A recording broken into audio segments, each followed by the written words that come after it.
बंदी छोड़ सतगुरु रामपाल जी परमेश्वर जी की जय हो।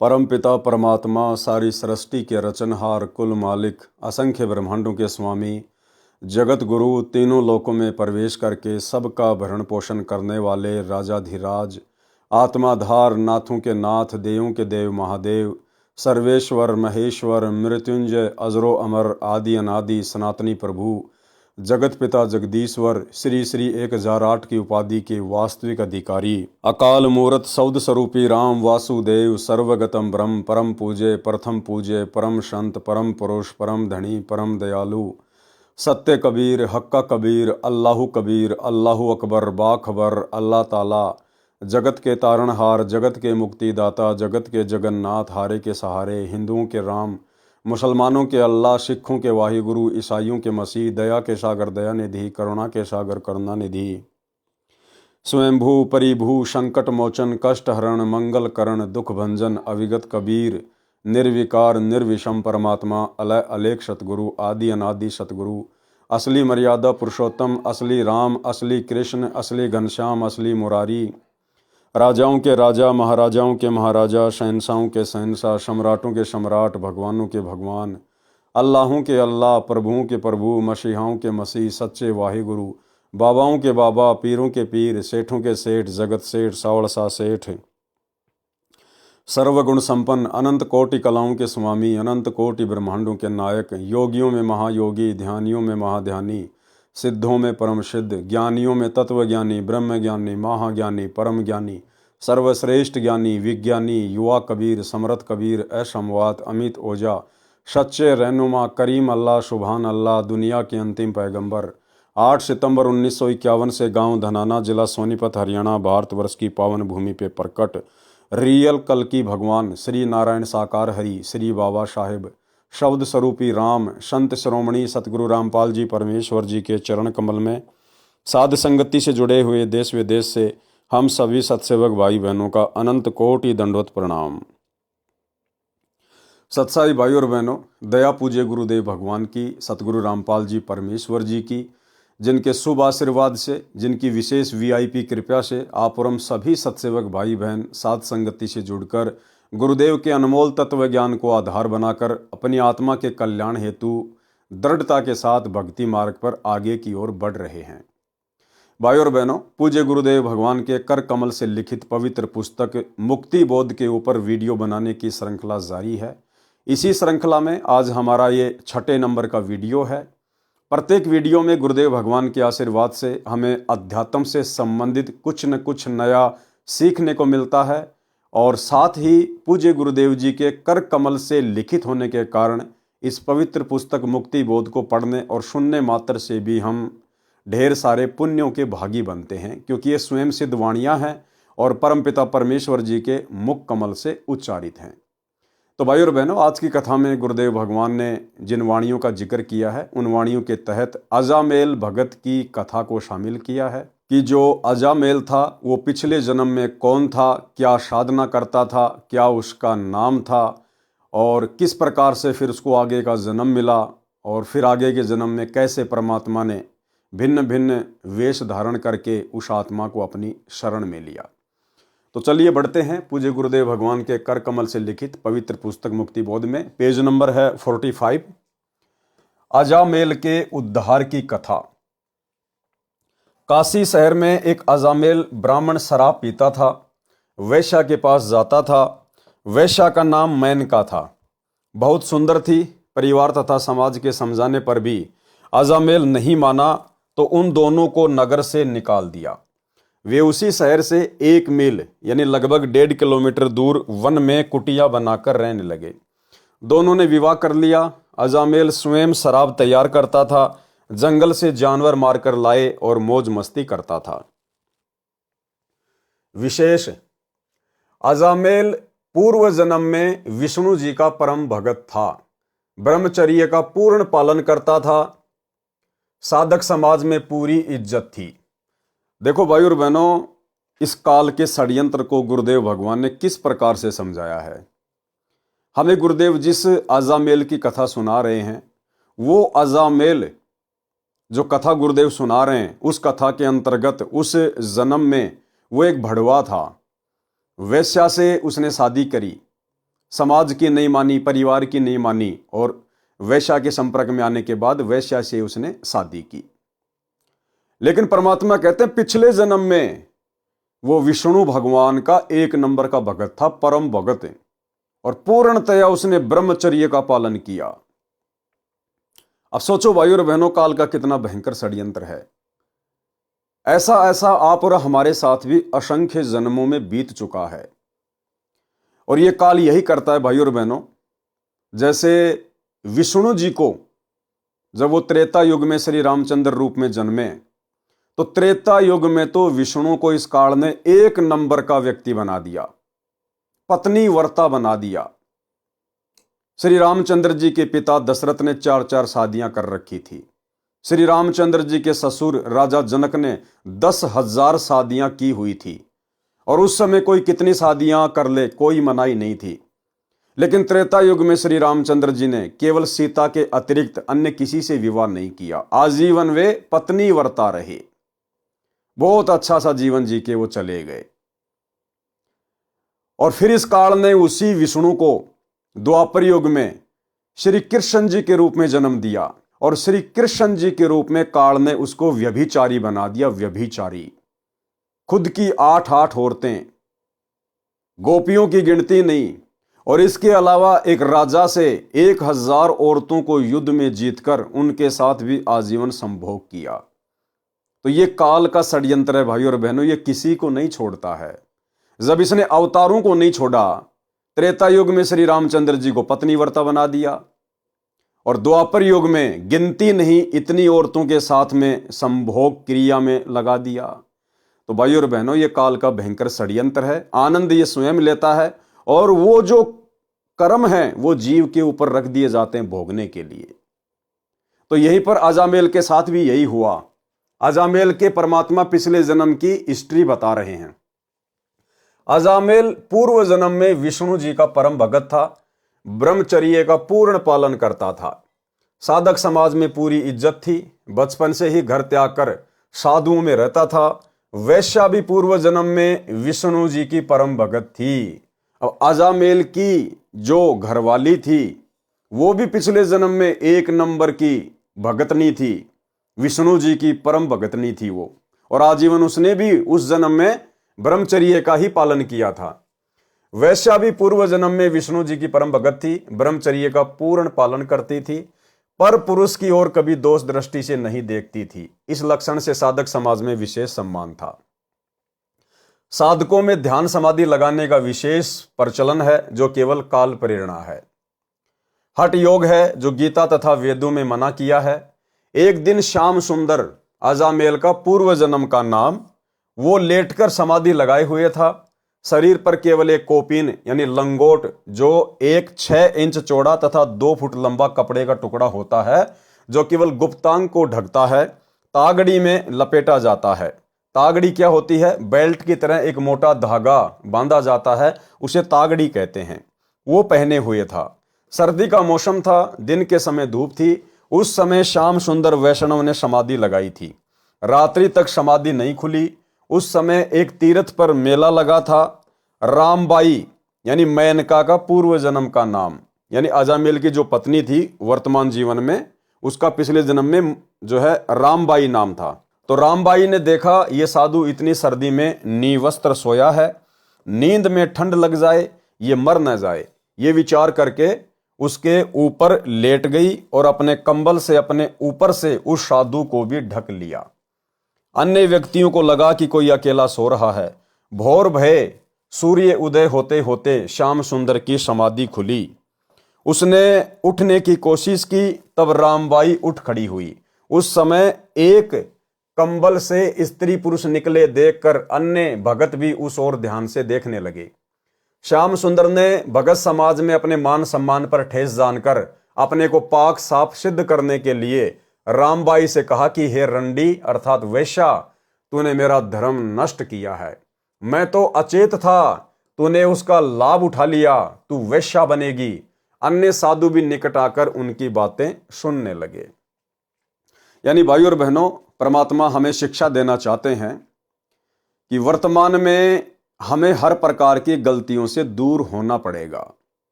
वो बहन रामबाई, वो उसकी जान बचाने के लिए, उसके शरीर को गर्मी देने के लिए उसके ऊपर लेटी हुई थी, ना कि उसके मन में कोई दोष था। और जैसे सुबह श्याम सुंदर की आंख खुली, अजामेल की आंख खुली, उसने देखा कि एक औरत मेरे ऊपर लेटी हुई है और सब लोग देख रहे हैं और मेरी तो इतनी इज्जत है भगत समाज में, अब क्या होगा। उसने आव देखा ना ताव, और तुरंत उसने अपने मान सम्मान को बचाने के लिए, लोगों को यह दिखाने के लिए कि मैं तो बहुत एक नंबर का भगत हूं, उसको श्राप दे दिया कि तू रंडी बनेगी, वेश्या। भाई और बहनों, वर्तमान में हमने इस प्रकार की गलतियां शौपन में भी नहीं करनी है। पहली बात तो हम कोई गलत काम करेंगे नहीं गुरुदेव से ऐसा अनमोल तत्व ज्ञान लेने के बाद में। दूसरी बात, गुरुदेव हमारे पल पल रक्षक हैं। और तीसरी बात, यदि ऐसी कोई घटना घटित भी हो जाए, हमारे साथ में कोई धोखा भी हो जाए, तो भाई और बहनों, भगत को इज्जत और बेइज्जती की चिंता नहीं होती है। हमारा परमात्मा, हमारा गुरुदेव भगवान अंतर्यामी है। हमने अपने गुरुदेव की नजरों में पाक साफ रहना है, दुनिया चाहे हमारे विषय में कुछ भी क्यों ना सोचे। इसलिए हम लोगों ने जल्दबाजी में कोई फैसला नहीं लेना चाहिए। भगत को पहले विचार करना चाहिए, गहनता से सोचना चाहिए कि जो शब्द मैं निकालूंगा आगे चल के उसका क्या परिणाम निकलेगा। उसके बाद ही सोच समझ के भगत ने अपनी जुबान से शब्द निकालने चाहिए। और एक छोटे से सत्संग में गुरुदेव ने बताया कि तीर कमान से और बात जुबान से एक बार निकलने के बाद वापस नहीं आती है, फिर केवल पछतावा ही पछतावा होगा। इसलिए भक्तों ने बहुत सोच समझ कर बोलना चाहिए। सुनिए, अब वही तो बात है ना, कहते हैं तीर कमान से और वचन जुबान से निकलने के बाद वो वापस नहीं आता। तो सोच समझ कर हमने हर क्रिया बोल चाल करनी चाहिए। तो भाई और बहनों, ये शिक्षा है आप और हमारे लिए, क्योंकि हम काल ब्रह्म के उपासक नहीं हैं श्याम सुंदर की तरह। हम पूर्ण ब्रह्म परमेश्वर सतगुरु रामपाल जी परमात्मा के उपासक हैं, उनके भगत हैं, उनके शिष्य हैं। और उनके भगत में कितना धैर्य होना चाहिए, कितना सोच समझकर शब्द उच्चारित करने की जो कला है वो होनी चाहिए। तो हम सभी भगत भाई बहनों ने बहुत सोच विचार के भक्ति मार्ग पर कोई शब्द निकालना चाहिए। तू वैश्या बनेगी, अन्य साधक भी निकट आकर उनकी बातें सुनने लगे। अब रामबाई भी वैसी थी, वो भी काल ब्रह्म की उपासक थी। रामबाई ने कहा कि हे भाई जी, श्राप देने से पहले सच्चाई तो जान लेते।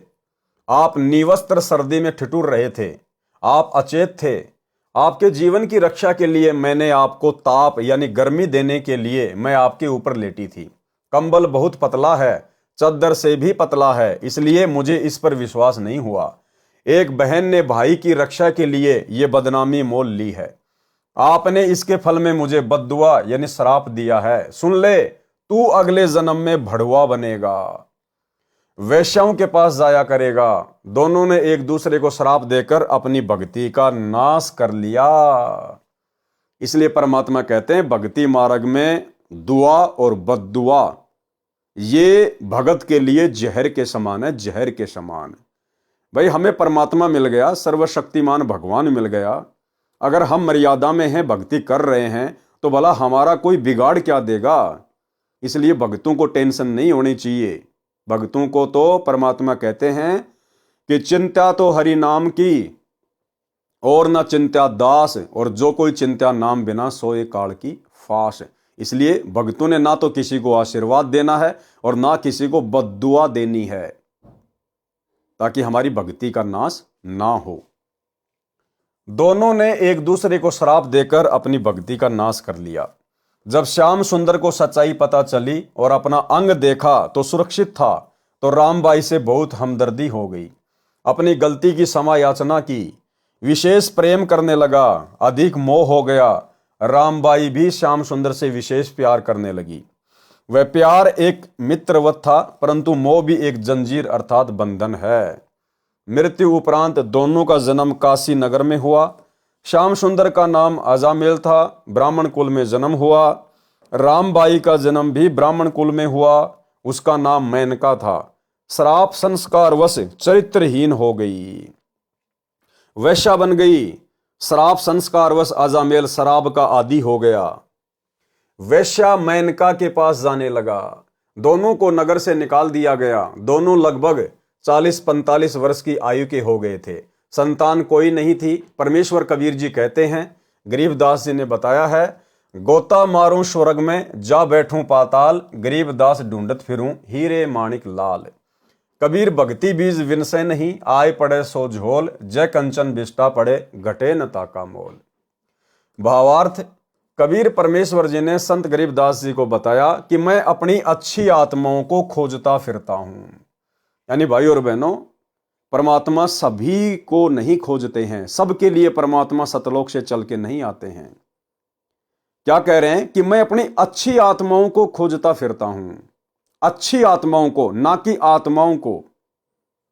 परमात्मा कहते हैं, गोता मारूं स्वर्ग में, जा बैठूं पाताल, और गरीबदास ढूंढता फिरूं अपने हीरे मोती लाल। तो आप और हम भाई बहन अभी तक जो गुरुदेव भगवान की शरण में आ गए हैं, और विशेषकर जो भाई बहन साध संगति से जुड़ गए हैं, आप और हम उस परमेश्वर की विशेष आत्माएं हैं, विशेष। स्वर्ग पृथ्वी तथा पाताल लोक में कहीं भी मिले मैं वहीं पहुंच जाता हूं, उनको पुनः भक्ति की प्रेरणा करता हूं। मनुष्य जन्म के भूले उद्देश्य की याद दिलाकर भक्ति करने को कहता हूं। वे अच्छी आत्माएं पूर्व के किसी जन्म में मेरी शरण में आई होती हैं, परंतु पुनः जन्म में कोई संत न मिलने के कारण वे भक्ति न करके या तो धन संग्रह करने में व्यस्त हो जाती हैं, या बुराइयों में फंसकर शराब मांस खाने पीने में जीवन नष्ट कर देती हैं, या फिर अपराधी बनकर जनता के लिए दुखदायी बनकर बेमौत मारी जाती हैं। देखो भाई और बहनों, शिक्षा लेने की आवश्यकता है। ऐसा किन आत्माओं के साथ में होता है? जो आत्माएं किसी जन्म में गुरुदेव भगवान की शरण में आ जाती हैं, लेकिन किसी कारण से पार नहीं हो पाती। अब पार नहीं हो पाती हैं तो जरूरी नहीं है कि जस्ट अगले जन्म में परमात्मा फिर अपनी शरण में ले लेंगे। ना जाने फिर युग बीत जाते हैं दोबारा से उस आत्मा को अपनी शरण में लेने में। और तब तक क्या होता है उस आत्मा के साथ में? कभी बेमौत मारा जाएगा, कभी वो अपराधी बनेगा, कभी चोर बनेगा, कभी एक्सीडेंट होगा, कभी भयंकर शराबी, कभी मांसाहारी, कर्म फोड़ेगा, कर्म बिगाड़ेगा। इसलिए भाई और बहनों, ये जो वर्तमान समय है, कलयुग की बिचली पीढ़ी, और गुरुदेव भगवान ने जो हमें अपनी शरण में ले लिया है, पूरा आध्यात्मिक ज्ञान दे दिया है, कर्म कुकर्मों की जानकारी दे दी, अगले पिछले सब जानकारी दे दी परमेश्वर ने। भाई और बहनों, यदि अब हम किसी भी कारण से इस कलयुग की बिचली पीढ़ी में रह जाते हैं, तो भाई और बहनों फिर हमारे साथ में यही बनेगी। भले हमारे को बारंबार मनुष्य जन्म मिलेगा, लेकिन उन मनुष्य जन्मों में शांति नहीं होगी। कभी हम चोर बनेंगे, कभी डकैत बनेंगे, कभी बहुत भयंकर अपराधी बनेंगे, लुटेरे बनेंगे, कभी एक्सीडेंट होगा, अंग भंग होगा, कभी हम जिंदा जलेंगे, मांसाहारी बन जाएंगे, शराबी बन जाएंगे, भयंकर अपने कर्म फोड़ेंगे, और अपना समय आगे से आगे हम बढ़ाते चले जाएंगे।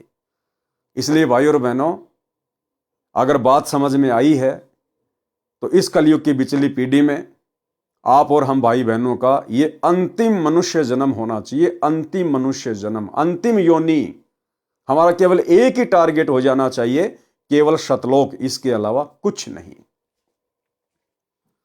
परंतु पुनः जन्म में कोई संत न मिलने के कारण वे भक्ति न करके या तो धन संग्रह करने में व्यस्त हो जाती हैं, या बुराइयों में फंसकर शराब मांस खाने पीने में जीवन नष्ट कर देती हैं, या फिर अपराधी बनकर जनता के लिए दुखदायी बनकर बेमौत मारी जाती है। उनको उस दलदल से निकालने के लिए मैं कोई न कोई कारण बनाता हूं। वे आत्माएं तत्व ज्ञान के अभाव से बुराइयों रूपी कीचड़ में गिर तो जाती हैं, परंतु जैसे कंचन यानी सोना यानी गोल्ड टट्टी में गिर जाए तो उसका मूल्य कम नहीं होता। यानी परमात्मा की नजरों में उन आत्माओं की कीमत कम नहीं होती है। टट्टी यानी बिस्टा से निकाल कर साफ कर लें, उसी मोल बिकता है। इसी प्रकार जो जीव मानव शरीर में एक बार मेरी यानी कबीर परमेश्वर जी की शरण में आ जाता है, इसी प्रकार जो जीव मानव शरीर में एक बार मेरी यानी कबीर परमेश्वर जी की शरण में किसी जन्म में आ जाता है, प्रथम द्वितीय या तीनों मंत्रों में से कोई भी प्राप्त कर लेता है, किसी कारण से नाम खंडित हो जाता है, मृत्यु हो जाती है तो उसको मैं नहीं छोड़ूंगा। क्या कहते हैं परमात्मा? उसको छोड़ूंगा नहीं, लेकिन उसने जन्म तो बढ़ा लिया, अपनी आपत्तियां तो बढ़ा ली, संकट तो बढ़ा लिए। कलयुग में सब जीव पार होते हैं। यदि कलयुग में भी कोई उपदेशी रह जाता है तो सतयुग, त्रेता युग, द्वापर युग में उन्हीं की भक्ति से मैं बिना नाम लिए, बिना धर्म कर्म किए, आपत्ति आने पर अनोखी लीला करके रक्षा करता हूं। जैसे प्रहलाद भगत, ना वो परमात्मा की शरण में था त्रेता युग में, ना उसका गुरु तत्वदर्शी था, ना उसको भक्ति का पता था, ना वास्तविक भक्ति मंत्र था, लेकिन फिर भी परमेश्वर ने आपत्ति आने पर हर बार उसकी सहायता की। क्यों? क्योंकि वो कलयुग की बिचली पीढ़ी में किसी समय सतगुरु रामपाल जी परमेश्वर जी का, अर्थात इस कबीर परमेश्वर का साधक था, लेकिन उसका पैर फिसल गया था। उसको फिर भक्ति पर लगाता हूं, उनमें परमात्मा के प्रति आस्था बनाए रखता हूं।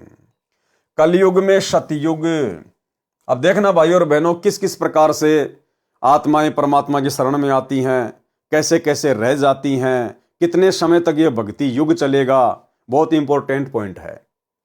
विशेष वर्तमान में सन 1997 से कलयुग की बिचली पीढ़ी चल रही है, यानी कलयुग का दूसरा मध्य वाला चरण चल रहा है। इस समय कलयुग 5505 वर्ष बीत चुका है। कुछ वर्षों में परमेश्वर कबीर जी के ज्ञान का डंका, कबीर परमेश्वर जी के ज्ञान का डंका, क्योंकि ज्ञान कौन दे रहा है? सतगुरु। तो कौन हुए सतगुरु? कबीर परमेश्वर। कुछ वर्षों में परमेश्वर कबीर जी के ज्ञान का डंका सारे समाज में बजेगा, यानी कबीर जी के ज्ञान का बोलबाला होगा। खरबों जीव सतलोक जाएंगे। ये भक्ति युग 1000 वर्ष तक तो निर्बाध चलेगा। अब ध्यान देना भाई और बहनों, परमात्मा क्या कह रहे हैं। ये भक्ति युग, यानी जो भक्ति सतगुरु रामपाल जी परमेश्वर जी ने शुरू कर दी है, ये भक्ति युग 1000 वर्ष तक तो निर्बाध चलेगा। ध्यान रखना, केवल भक्ति चलेगी 1000 साल तक। सतगुरु रामपाल जी परमेश्वर जी के सतलोक जाने के बाद 1000 साल तक उनका भक्ति मार्ग बिना रोक टोक चलेगा, निर्बाध रूप से चलेगा, नदी की तरह उफान ऐसे चलेगा। परंतु भाई और बहनों, मोक्ष नहीं होगा। आगे परमात्मा खुलासा करेंगे। यह भक्ति युग 1000 वर्ष तक तो निर्बाध चलेगा। उसके पश्चात 2 लाख साल तक भक्ति में 50% आस्था व्यक्तियों में रहेगी। भक्ति मंत्र यही रहेंगे। फिर 1,30,000 वर्ष तक 30% व्यक्तियों में भक्ति की लगन रहेगी, यानी धीरे धीरे भक्ति में लोगों की आस्था फिर घटती चली जाएगी।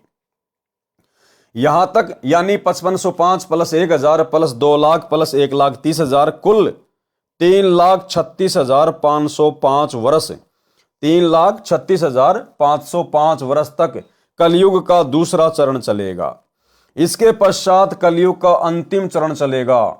500 वर्षों में भक्ति चाहने वाले व्यक्ति मात्र 5% रह जाएंगे लास्ट वाले चरण में।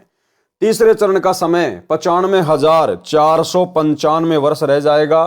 फिर भक्ति चाहने वाले तो होंगे, परंतु भक्ति विधि समाप्त हो जाएगी, यानी ये मंत्र, ये आरती, ये सत्संग सब कुछ समाप्त हो जाएगा कलयुग के लास्ट में, एंड में। जो व्यक्ति 1000 वर्ष वाले समय में तीनों मंत्र लेकर पार नहीं हो पाएंगे, वे ही 50% तथा 30% तथा 5% उस समय की जनसंख्या में भक्ति चाहने वाले रहेंगे। यानी जो व्यक्ति इस कलयुग की बिचली पीढ़ी में रह जाएंगे, जिनका मोक्ष नहीं हो पाएगा, वही आत्माएं बारंबार कलयुग में जन्म लेंगी। 2 लाख साल बाद जिन लोगों की आस्था केवल भक्ति में 50% रह जाएगी, उसके बाद 1,30,000 साल तक लोगों की आस्था और भी डाउन हो जाएगी, लास्ट में केवल 5% आस्था रह जाएगी। तो वो आत्माएं होंगी कौन? वही आत्माएं जो सतगुरु रामपाल जी परमेश्वर जी के सतलोक जाने के बाद 1000 साल तक जो इनका भक्ति मार्ग चलेगा।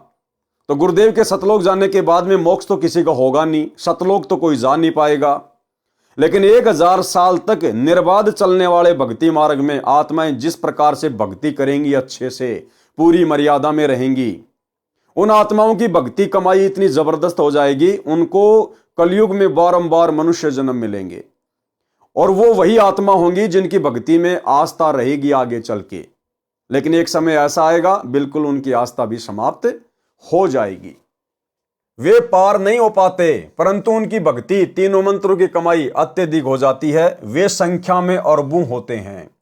वे ही सतयुग, त्रेता युग, द्वापर युग में ऋषि, महर्षि, प्रसिद्ध, सिद्ध तथा देवताओं की पदवी प्राप्त करते हैं। यानी जो आत्माएं वर्तमान में रह जाएंगी, पार नहीं हो पाएंगी इस 1000 साल के पीरियड में, तो इनकी भक्ति कमाई इतनी जबरदस्त हो जाएगी। फिर सतयुग में मनु जैसे महर्षि, ब्रह्मा विष्णु महेश, 33 करोड़ देवी देवता, बड़े बड़े साधु संत महात्मा मंडलेश्वर, वही आत्माएं बनेंगी। काल उन्हीं आत्माओं को जो है महर्षि बना देगा, सिद्ध महात्मा बना देगा, गोरखनाथ बना देगा, मच्छंद्रनाथ बना देगा। कमाई होगी ये पिछली पीढ़ी की, और इस कमाई का दुरुपयोग करवाएगा फिर काल। उनका भक्ति कर्मों के अनुसार सतयुग में जन्म होता है। वे भक्ति ब्रह्म तक की करते हैं, परंतु सिद्धियां गजब की होती हैं। वे पूर्व जन्म की भक्ति की शक्ति से होती हैं। कलयुग में वे ही ब्राह्मण ऋषि उन्हीं वेदों को पढ़ते हैं और ब्रह्म की भक्ति ओम नाम का जाप करके करते हैं, परंतु कुछ भी चमत्कार नहीं होते।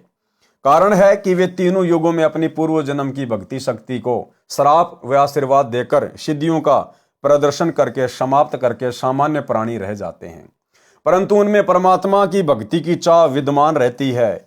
कलयुग में काल शत्रक हो जाता है, वेद विरुद्ध ज्ञान का प्रचार करवाता है, अन्य देवताओं की भक्ति में आस्था दृढ़ कर देता है। जैसे 1997 से 2505 वर्ष पूर्व यानी ईसा मसीह से 508 वर्ष पूर्व आदि शंकराचार्य जी का जन्म हुआ था।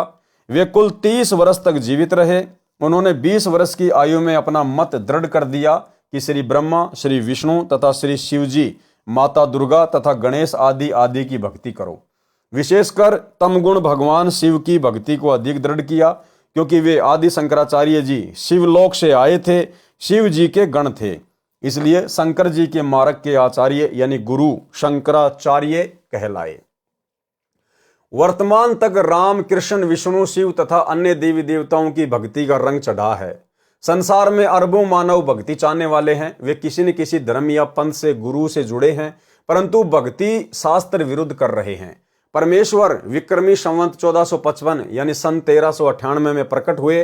5 वर्ष की आयु में स्वामी रामानंद को ज्ञान समझाया तथा विक्रमी संवत 1575 सन 1518 तक 120 वर्ष संसार में रहे, जिनमें से गुरु पद पर 115 वर्ष रहकर 64 लाख भक्तों में भक्ति की प्रेरणा की, फिर जागृत किया। उनमें पुनः भक्ति बीज बोया, फिर सबकी परीक्षा ली।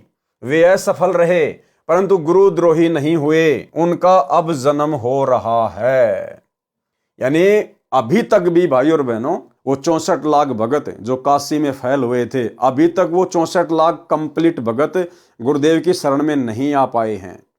और गुरुदेव कह रहे हैं सबसे पहले मेरी शरण में वो आएंगे जो 64 लाख हैं, लेकिन अभी तक वो 64 लाख गुरुदेव की शरण में नहीं आ पाए हैं।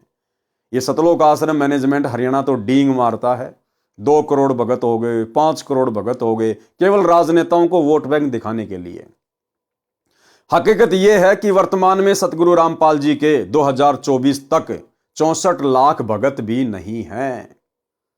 आप खुद सतगुरु रामपाल जी के मुख कमल से सुन लीजिए हिसार जेल से आई हुई ऑडियो। उसमें गुरुदेव स्वयं कह रहे हैं कि आप वही 64 लाख हो जो काशी में फैल हो गए थे और अब धीरे धीरे आ रहे हैं। यानी अभी 64 लाख भी पूरे नहीं आए। सुनिए।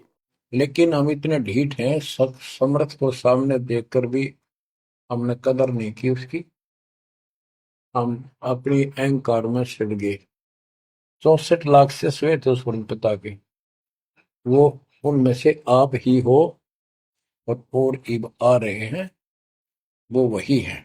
फिर सबकी परीक्षा ली, वे असफल रहे, परंतु गुरुद्रोही नहीं हुए। उनका अब जन्म हो रहा है।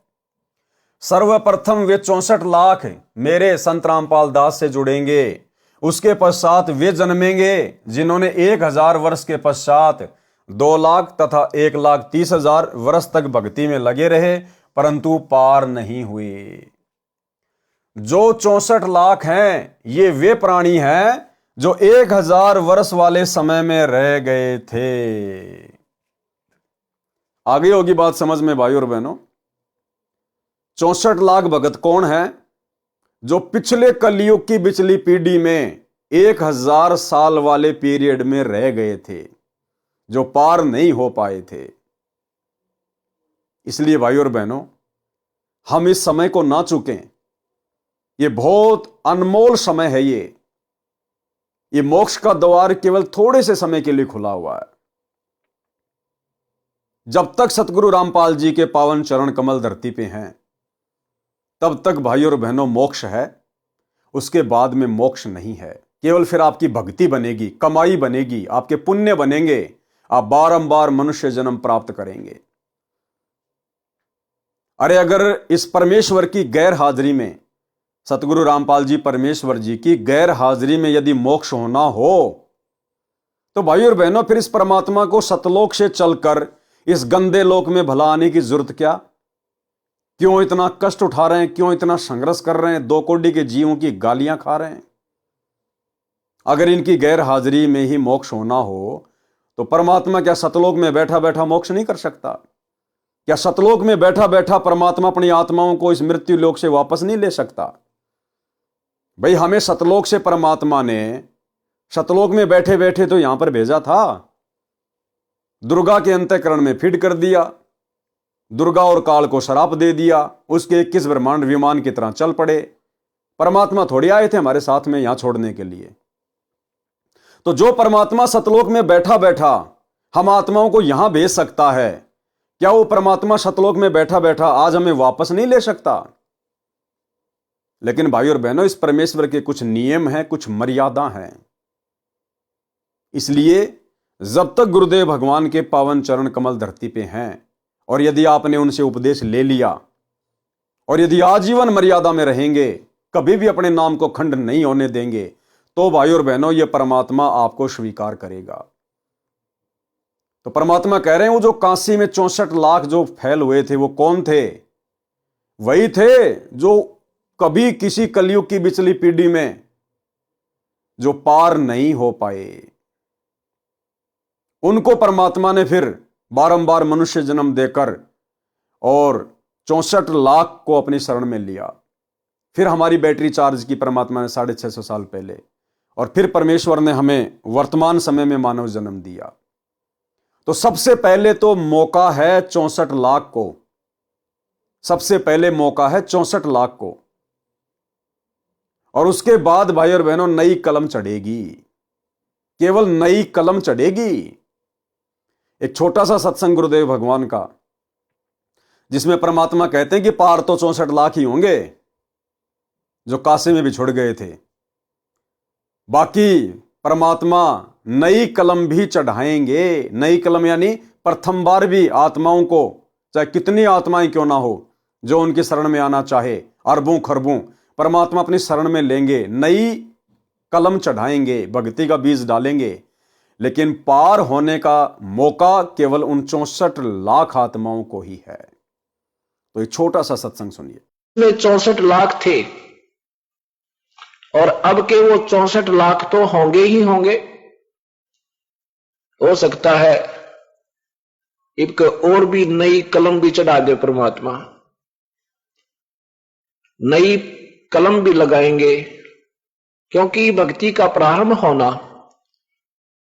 ये बहुत ही ईश्वरीय रजा, और ऐसे कोई सर्कमस्टांस, ऐसे कोई परमात्मा माहौल पैदा करता है जिसके कारण ये प्राणी और कोई विकल्प ना जानकर ईश्वर की ही शरण चाहता है, तो वो भी उसके ऊपर एक मेहर होती है।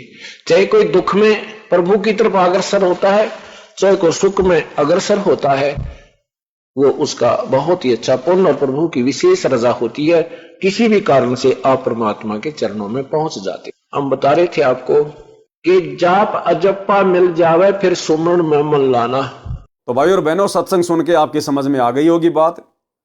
दूसरी बात भाई और बहनों, एक छोटा सा सत्संग गुरुदेव भगवान का, ताकि आप और हमारे अंदर भय पैदा हो और हम इस भक्ति को हल्के में ना लें, गफलत में ना लें।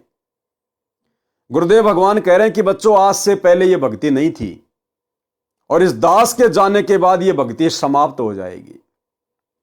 भक्ति यानी मोक्ष। अरे भक्ति तो पहले भी थी। भक्ति क्या सतयुग में नहीं थी क्या? क्या सतयुग में परमात्मा नहीं आए थे क्या सत्सुकृत नाम से? तो उस समय क्या उन्होंने लोगों को भक्ति नहीं दी? दी थी। त्रेता युग में परमात्मा मुनिंद्र रूप में आए थे, लाखों को भक्ति दी। फिर द्वापर में परमात्मा करुणामय रूप में आए, लाखों को भक्ति दी। और 650 साल पहले परमात्मा अपने ओरिजिनल नाम से आए, कबीर नाम से, 64 लाख को भक्ति दी। फिर गुरुदेव ये क्यों कह रहे हैं कि आज से पहले ये भक्ति नहीं थी? भक्ति का मतलब है मोक्ष। आज से पहले चारों युगों में भक्ति तो थी, लेकिन उस समय मोक्ष नहीं होना था। इसलिए परमात्मा कहते हैं आज से पहले बच्चों ये भक्ति नहीं थी, और इस दास के जाने के बाद ये भक्ति अर्थात मोक्ष समाप्त हो जाएगा। पहले सुनिए छोटा सा सत्संग। मात पिता मिल जाएंगे, मात पिता मिल जाएंगे, 184 माही, ये सतगुरु सेवा और ये भक्ति भाई फेर मिलन की नाही। इससे पहले नहीं थी यह भक्ति, और इस दास के बाद यह भक्ति समाप्त हो जाएगी। अब तो चलेगी कुछ वर्षों तक, फिर कलयुग तो बहुत लंबा चौड़ा विशेष है, उसमें ये नहीं रहेगी लास्ट में। तो वीडियो आपने सुना भाई और बहनों, उम्मीद करूंगा बात आपके समझ में आ गई होगी कि यदि मोक्ष है तो सतगुरु रामपाल जी के धरती पर रहते सहते हैं। कोशिश करो कि आप अपनी भक्ति करके, गुरु को प्रसन्न करके, और गुरु के धरती पर रहते सहते निकल जाओ यहां से। दिन रात हम केवल यही प्रार्थना करें कि हे परवरदिगार, हे परमात्मा, हे मालिक, जितना जल्दी हो सके मुझ नीच को यहां से अपने रहते सहते पार कर दो मालिक। तो सबसे अच्छा मौका तो है उन आत्माओं को। दूसरा, उन आत्माओं को मौका है पूर्ण मोक्ष का जिन आत्माओं ने गुरुदेव के सतलोक जाने से पहले पहले गुरुदेव से दीक्षा ले ली, ना कि डीवीडी से। उसके बाद गुरुदेव के सतलोक जाने से पहले जिन्होंने गुरुदेव से दीक्षा ले ली, यानी गुरुदेव की धरती पर रहते सहते, भले आपको डीवीडी से दीक्षा मिली है या गुरुदेव ने अपने मुख कमल से दी है, यदि आपने दीक्षा ले ली और गुरुदेव सतलोक चले गए और आपकी उम्र अभी बहुत छोटी है, लेकिन यदि आप आजीवन मर्यादा में रहेंगे, क्योंकि उपदेश तो आपको गुरुदेव देके चले गए अपने रहते सहते, अब यदि आप आजीवन मर्यादा में रहेंगे, कभी भी मर्यादा खंडित नहीं करेंगे, मन में कोई दोष पैदा नहीं करेंगे, तो उन आत्माओं को भी गुरुदेव स्वीकार करेंगे, उनका भी पूर्ण मोक्ष होगा। लेकिन उनके चांस बहुत कम है भाई और बहनों, बहुत कम। कोई बिरला आत्मा होगी जो गुरुदेव से दीक्षा लेकर और गुरुदेव के सतलोक जाने के बाद पार हो पाएगी, क्योंकि उसके बाद इस धरती पर इतना सुख हो जाएगा, सतयुग जैसा माहौल हो जाएगा। पहली बात तो हमारे वो भाव, वो श्रद्धा नहीं बन पाएगी। दूसरी बात, गुरुदेव धरती पर नहीं होंगे, और यदि हमसे कोई मर्यादा खंडित हो गई, नाम खंड हो गया, फिर भाई कैसे शुद्ध होगा? परमात्मा तो जा चुके होंगे, फिर ये डीवीडी वाला शुद्धिकरण काम नहीं करेगा। ये डीवीडी वाला शुद्धिकरण भी उसी समय तक काम कर रहा जब तक परमात्मा धरती पे हैं। तो भाई और बहनों, विशेष मौका जो मालिक ने दिया है, आप और हमें दिया है, आप और हमारी संतानें, इनको विशेष मौका है। यानी काललोक के हिसाब से गुरुदेव की 73-74 वर्ष की उम्र हो गई है, मान के चलते हैं परमात्मा 40 साल तो रहेंगे, तो हमारा तो मौका है ही है सतलोक जाने का, अगर दृढ़ रहे तो। साथ में हमारी जो संतान है उनका भी पूर्णतया मौका है, क्योंकि 30-40 साल में तो वो भी पूर्णतया समझदार हो जाएंगे। लेकिन आगे आने वाली जो पीढ़ियां हैं वो फिर भाई और बहनों मनुष्य जन्म प्राप्त करती रहेंगी, सतयुग का सुख भोगती रहेंगी, और फिर परमात्मा आगे कभी किसी कलयुग की पिछली पीढ़ी में फिर उन आत्माओं को इसी प्रकार से मौका देगा जैसे आप और हमें दिया है परमात्मा ने। इसलिए गुरुदेव भगवान कहते हैं कि एक गोल्डन चांस है, गोल्डन चांस है। और दूसरी बात आप देख रहे वर्तमान में, वर्तमान में गुरुदेव भगवान के इतने प्रयास करने के बावजूद, इतना ज्ञान समझाने के बावजूद, सब कुछ खोल के रख दिया, साहिब ने भेद दिया सब खोल अपनी सतलोक राजधानी का। उसके बाद भी चंद सत्सेवकों को छोड़कर, साध संगति से जुड़े हुए भाई बहनों को छोड़कर कितनी आत्माएं हैं जो गुरुदेव भगवान के ज्ञान को सीरियस ले रही हैं, जो गुरुदेव भगवान की निर्विघ्न भक्ति कर रही हैं, जो मर्यादा तोड़ने की सौपन में भी नहीं सोचती। सतलोक आश्रमों से जुड़ी हुई 90% आत्माएं वर्तमान 2024 तक किस कदर वो काल के षड्यंत्र में हैं। उन्हें ज्ञानवान से कोई लेना ही नहीं है। क्या है गुरुदेव की मर्यादा, क्या मिशन है गुरुदेव का, क्यों परमात्मा सतलोक से आए हुए हैं, हमें क्या करना है, उन्हें कुछ आभास ही नहीं है। पशु की तरह चलते हैं, पीछे से कोई डंडा मारने वाला होना चाहिए बस। उनसे चाहे कोई राजनीति करवा लो, चाहे स्टेडियम बनवा लो, चाहे हॉस्पिटल बनवा लो, गुंडों की सीबीआई जांच करवा लो, आरक्षणों में बैठा दो, जाट भवन बनवा लो, कुछ भी करवा लो उनसे गुरु का नाम लेके। तो जब गुरुदेव के वर्तमान में धरती पर रहते सहते 90% आत्माओं का ये हाल है, तो सोचो भाई और बहनों, जब गुरुदेव परमानेंट सतलोक चले जाएंगे, उसके बाद भला आत्मा कैसे मर्यादा में रह पाएंगी। जब गुरु के रहते सहते उनको डर नहीं, उनको भय नहीं, कोई चिंता नहीं अपने आत्म कल्याण की, मर्यादा टूटने का डर नहीं, तो गुरुदेव के जाने के बाद तो वो निर्भय हो जाएंगी। उनके ऊपर कोई अंकुश नहीं होगा, उनको कोई कहने वाला नहीं होगा। इसलिए भाई और बहनों, ये गोल्डन चांस है वर्तमान में गुरुदेव के रहते सहते पार होने का, और इसमें सिर धड़की बाजी लगा देनी है, सिर धड़की बाजी। और एक छोटा सा सत्संग गुरुदेव का इसी टॉपिक पर कि अगर तुम मेरे रहते सहते पार नहीं हुए तो भला मेरे जाने के बाद, मेरे सतलोक जाने के बाद फिर तुम पर कोई अंकुश नहीं रहेगा, फिर तुम कैसे पार होगे। सुनिए। चलो मान ले ईब आपने सुख भी हो गया, रह भी गए, और कंटिन्यूस 5-6 जन्म आपके मनुष्य के भी हो जाएंगे ईस कमाई थे वर्तमान के भक्ति से। और आगे सरदार, क्योंकि आगे घटेगी जब दास यहाँ मौजूद है, अभी गलती करोगे तो आगे कौन से पार हो जाओगे तुम। अब तो हर तरह से मर्यादा आपको समझाता हूं, ये बताता हूं ये गलती मत करो, तुम्हें फाउल पॉइंट बताता हूं कि ये गलत, ये पॉइंट फाउल है, तेरा नाम खंड हो गया। तो अब भी जर रह जाओगे तो फिर आगे कैसे पार होगे तुम। जब ये दास चला जाएगा सतलोक, फिर तुम पर अंकुश नहीं रहेगा, ज्ञान तो रहेगा, लेकिन कुछ ऐसी मर्यादा बन जाएंगी जो पुण्यात्मा बचपन से ही भक्ति अपने बच्चों को रंग में रंग देंगे, वो आने वाले समय में इतना जल्दी नहीं बिगड़ेंगे। और जो वर्तमान में बिगड़ जाएगा तो आगे गलती हुई पड़ी है उस्ताद। तो इसलिए इस समय को ज्यादा नहीं बढ़ाना आपने। तो भाई और बहनों, बहुत ही अजब गजब का ये समय है। ये विशेष परिस्थितियां परमात्मा ने इस कलयुग की बिचली पीढ़ी में तैयार की हैं, केवल आप और हम चंद आत्माओं के लिए। तो हमने गुरुदेव के प्रयास को समझते हुए और किसी भी प्रकार की गफलतबाजी इस भक्ति पर नहीं करनी है। दूसरा भाई और बहनों, भय बिना भक्ति नहीं होगी। और गुरुदेव ने हमें पिछले 5 नंबर के एपिसोड में, इसी मुक्ति बोध में, सदना कसाई की कथा में क्या समझाया कि लम्बड़दारनी ने सदना के साथ में संभोग करना चाहा। सदना ने मना कर दिया कि माई मैं बहुत दुखी हूं, आप तो लम्बड़दार की इज्जत हो, आपकी इज्जत पे दाग लगेगा, परमात्मा के दोषी बनोगी, मुझे माफ करो। तो लम्बड़दारनी ने सोचा कि ये लम्बड़दार को बताएगा, उससे पहले क्यों ना तू बता दे। तो उसने जाके लम्बड़दार के सामने रोना शुरू कर दिया और सदना के विषय में उल्टी सीधी बातें बोलनी शुरू कर दी कि ये मेरी इज्जत लूटना चाहता था। लम्बड़दार ने नवाब को सूचना दी, नवाब ने फरमान जारी कर दिया और सदना को मीनार में चिनवा दिया। और जैसे लोग सदना को मीनार में चिन के अपने अपने घर जाने लगे कि दम घुट घुट के मरेगा, उसी समय धमाका हुआ, विस्फोट हुआ। कुछ ईंटें नवाब के घर पे जाके गिरी, कुछ लम्बड़दार के घर पे जाके गिरी, और लम्बड़दारनी के दोनों जो स्तन थे वो कट के नीचे गिर गए। भयंकर पीड़ा, दर्द, चिल्लारी।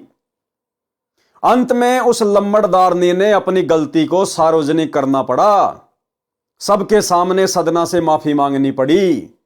तब जाकर धीरे धीरे उसके स्तनों का घाव भरा, लेकिन निशान फिर भी रह गए।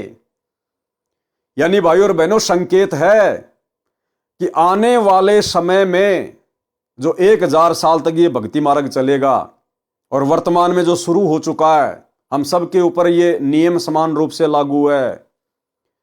आने वाले समय में यदि सतगुरु रामपाल जी परमेश्वर जी के भक्ति मार्ग में यदि कोई गफलत करेगा, जानबूझ के बकवाद करेगा, कोई भयंकर मर्यादा तोड़ेगा, किसी की माता बहन के प्रति गंदी नजर रखेगा या छेड़खानी करेगा, शराब पिएगा, मांस खाएगा, व्यभिचार करेगा, चोरी डकैती करेगा, नियत खराब करेगा, तो उसके ऊपर भयंकर तरीके से कष्ट आएगा, जैसे लंबड़दारनी के ऊपर आया, दोनों स्तन कट गए।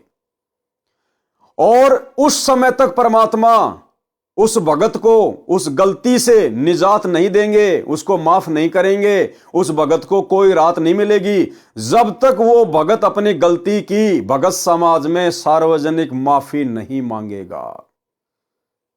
यानी आपने अगर किसी बहन बेटी से गलत व्यवहार किया है, छेड़खानी की है, तो ऑटोमेटिक सिस्टम चलेगा आपके ऊपर, ऑटोमेटिक आपके ऊपर आपत्ति आनी शुरू होंगी, कष्ट आएंगे।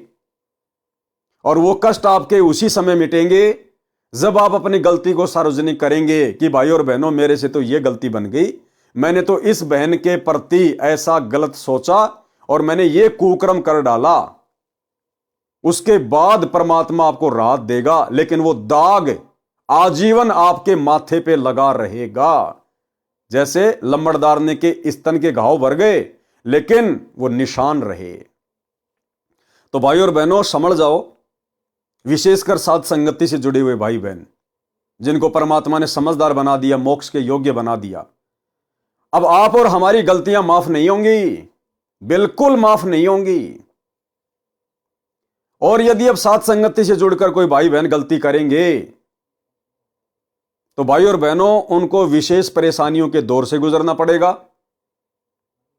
और जब तक वो अपनी गलती को सार्वजनिक नहीं करेंगे, वीडियो बनाकर, क्योंकि सोशल मीडिया का जमाना है, जब तक वो अपनी गलती को सार्वजनिक नहीं करेंगे कि भाई मेरे से ये गलती बन गई, परमात्मा मुझे क्षमा करें, भगत समाज मुझे माफ करे, तब तक परमात्मा उसको राहत नहीं देगा।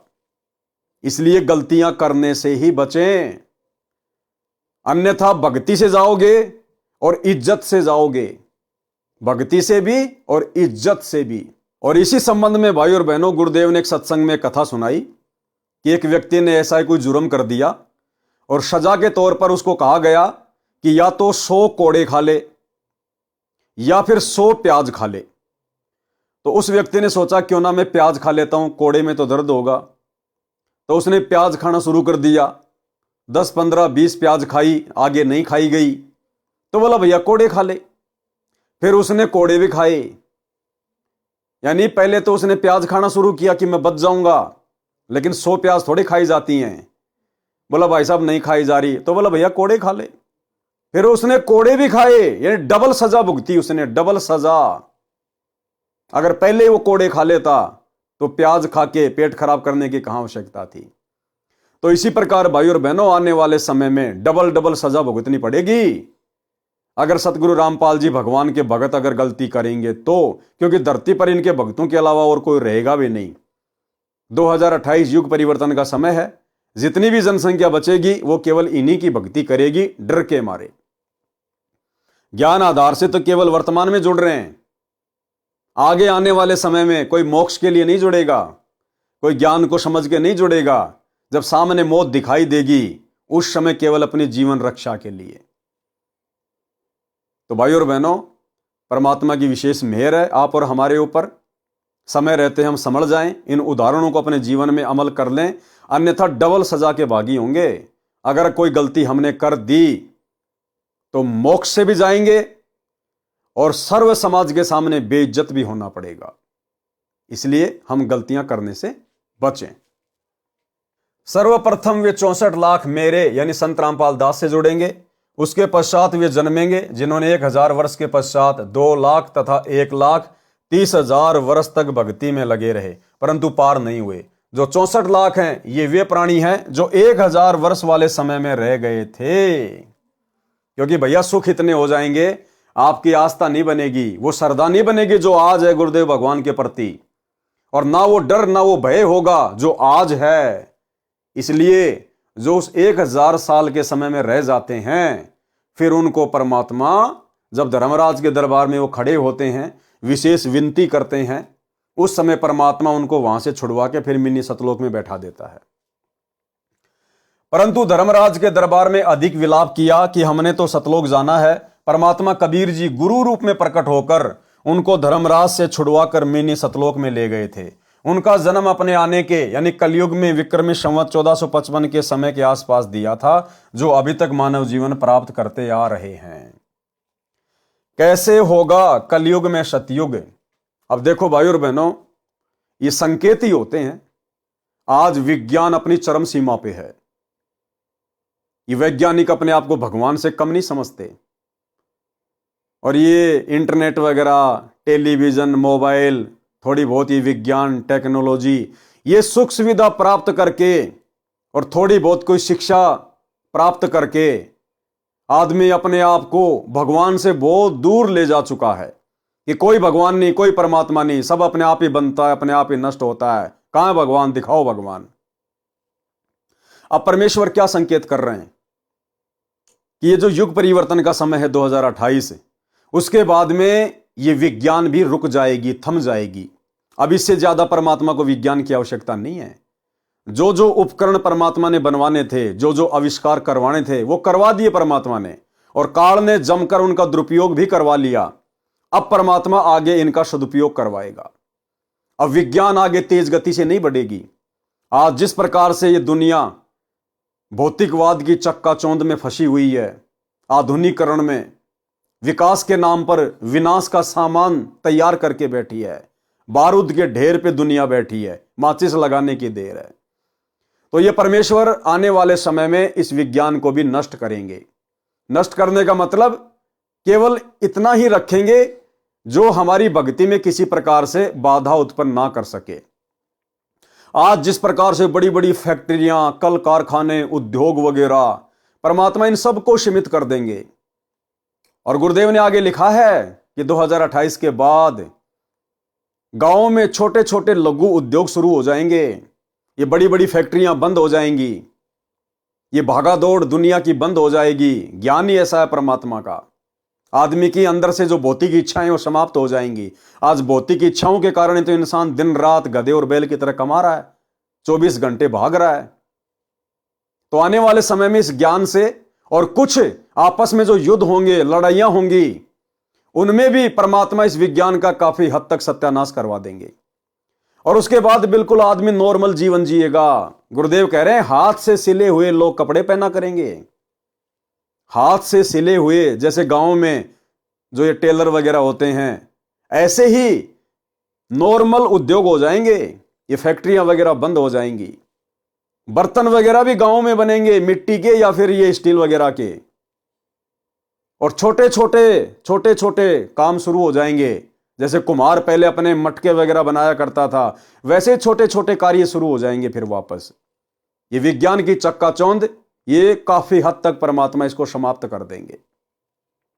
बहुत नॉर्मल और सात्विक जीवन हो जाएगा। जो लोग धन संचित करने में लगे रहेंगे, पैसे को ज्यादा महत्व देंगे, उनकी कोई इज्जत नहीं होगी। और जो लोग नॉर्मल जीवन जिएंगे, भक्ति को महत्व देंगे, समाज में उनकी इज्जत होगी। तो क्या कह रहे हैं परमात्मा? आने वाले समय में कैसा वातावरण होगा, कैसे होगा कलयुग में सतयुग, यानी 1000 साल के लिए परमात्मा किस प्रकार से व्यवस्था सेट करेंगे। वर्तमान में सन 1997 से 3000 ईस्वी तक, यानी 1997 फिर 2000, उसके 1000 साल आगे यानी 3000 ईस्वी तक पुनः सतयुग जैसा वातावरण, आपसी प्रेम का माहौल बनेगा। फिर से फलदार वृक्ष तथा छायादार वृक्ष लगाए जाएंगे। फैक्ट्रियां धुआं रहित हो जाएंगी। फैक्ट्रियां धुआं रहित हो जाएंगी। आज जैसे डीजल से चल रही हैं, लाइट से चल रही हैं, कोयले से चल रही हैं, दुनिया भर के आइटम बनाए जाते हैं, मार्केट में बेच दिए जाते हैं, पटक दिए जाते हैं बना बना के। तो आने वाले समय में धुआं रहित फैक्ट्रियों का मतलब बहुत सीमित हो जाएगा काम, बहुत सीमित। फिर बंद हो जाएंगी, फिर उसके कुछ समय बाद में वो फैक्ट्रियां भी बंद हो जाएंगी, जब गांव गांव में लोग छोटे छोटे काम धंधे अपने शुरू कर देंगे, जैसे 60-70 साल पहले हुआ करते थे। फिर बंद ही हो जाएंगी। लोग हाथ से बने कपड़े पहनेंगे, मिट्टी या स्टील के बर्तन प्रयोग करेंगे, जो छोटे कारखानों में मानव चालित यंत्रों से तैयार होंगे। फैक्ट्रियों में नहीं बनेंगे, मशीनों से नहीं बनेंगे। इंसान बनाएगा अपने हाथों से, जैसे लोहार अपने हाथों से औजार बनाता है, और जो चर्मकार होता है जो अपने हाथों से जूतियां बनाता है, चप्पल बनाता है। इस प्रकार के छोटे छोटे काम धंधे हर जगह शुरू हो जाएंगे। गांव गांव में फैक्ट्रियां बंद हो जाएंगी, धीरे धीरे भागादौड़ लोगों की कम हो जाएगी, पैसे के पीछे भागना लोग ऑटोमेटिक बंद कर देंगे। छोटे छोटे कारखाने में मानव चलित यंत्रों से तैयार होंगे, जो मानव संचालित अहरण की तरह चलेंगे। पशुधन बढ़ेगा, सब मानव मिलकर पूरी पृथ्वी को उपजाऊ बनाने में एकजुट होकर कार्य करेंगे। उपजाऊ कैसे बनेगी?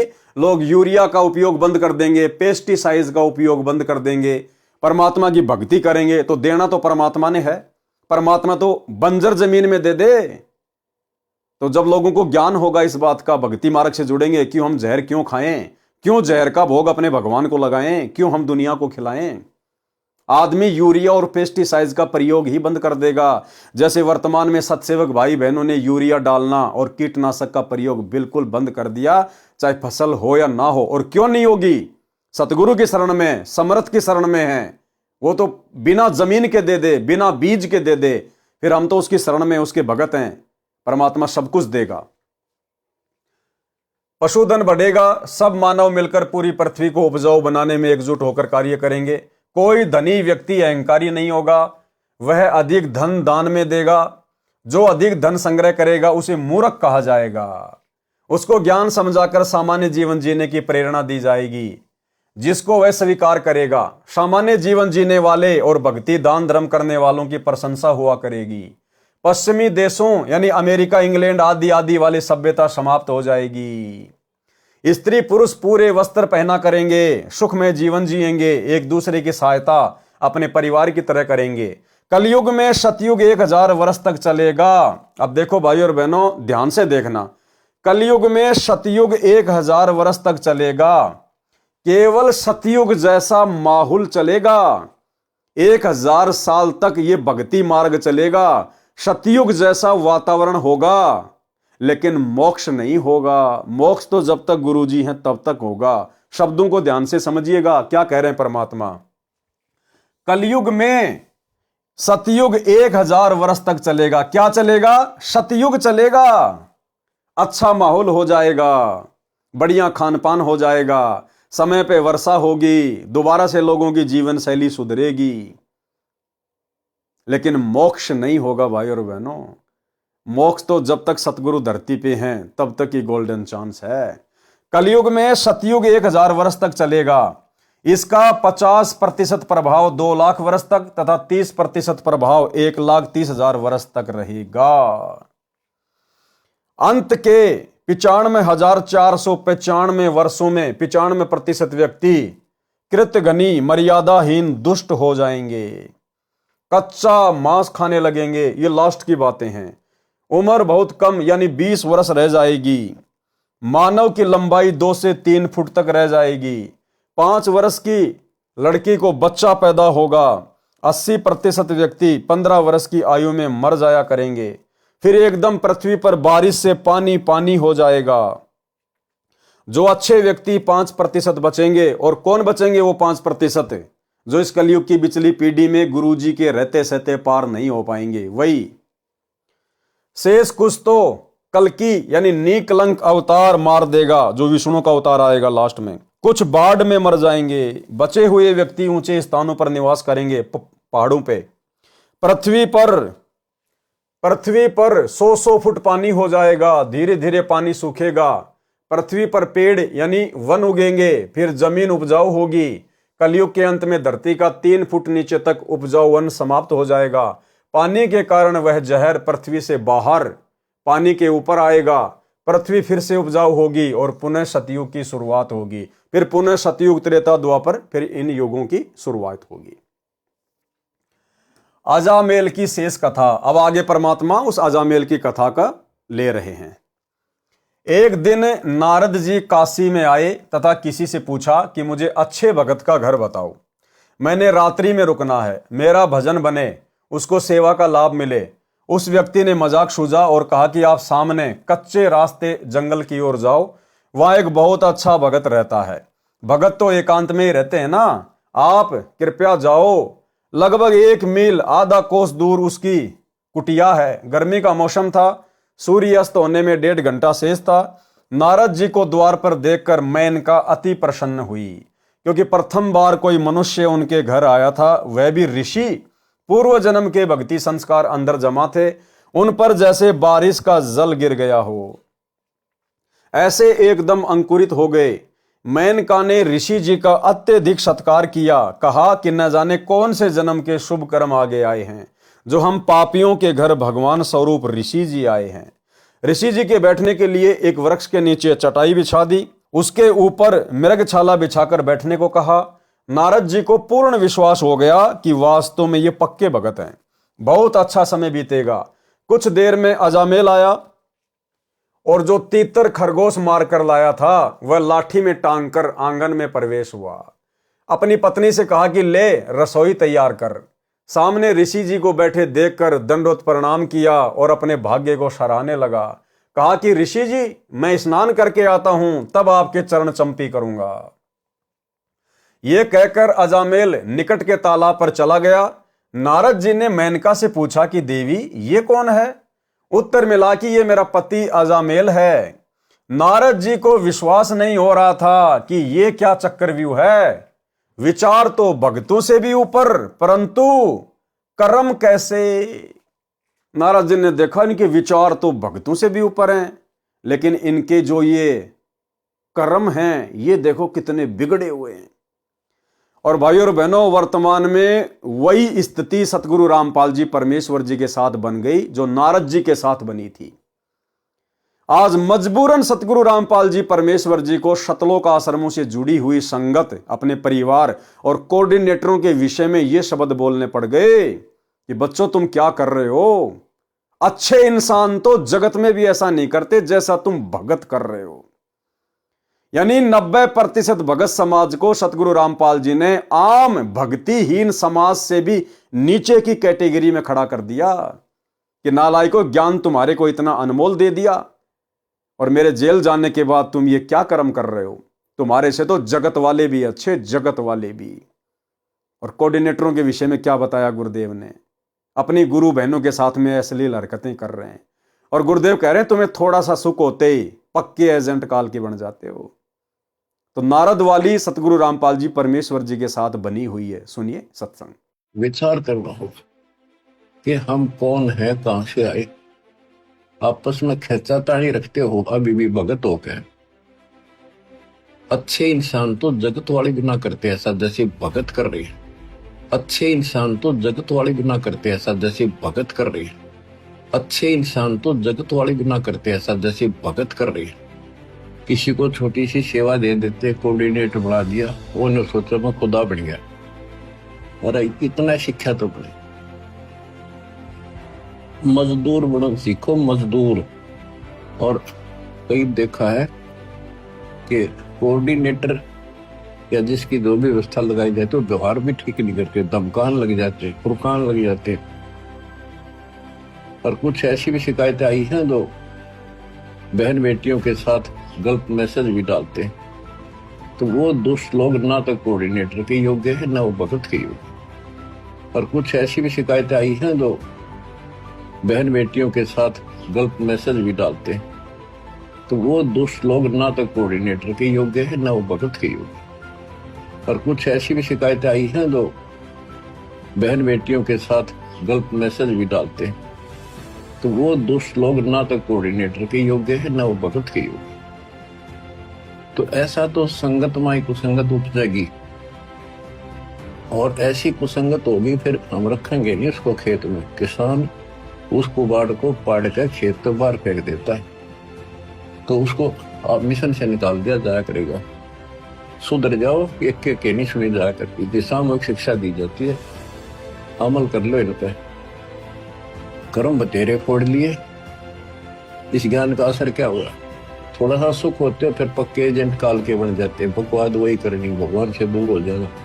थोड़ा सा सुख होते फिर पक्के एजेंट काल के बन जाते, बकवाद वही करनी, भगवान से दूर हो जाना। थोड़ा सा सुख होते फिर पक्के एजेंट काल के बन जाते, बकवाद वही करनी, भगवान से दूर हो जाना। तो भाई और बहनों, समझ में आ गया होगा ये माजरा क्या है। अकेले ज्ञान से भी बात नहीं बनती जब तक ज्ञान को हम अमल में नहीं लाएंगे। उत्तर मिला कि ये मेरा पति अजामेल है। नारद जी को विश्वास नहीं हो रहा था कि ये क्या चक्रव्यूह है। विचार तो भक्तों से भी ऊपर, परंतु कर्म कैसे? नारद जी ने कहा कि देवी सच सच बता, माजरा क्या है।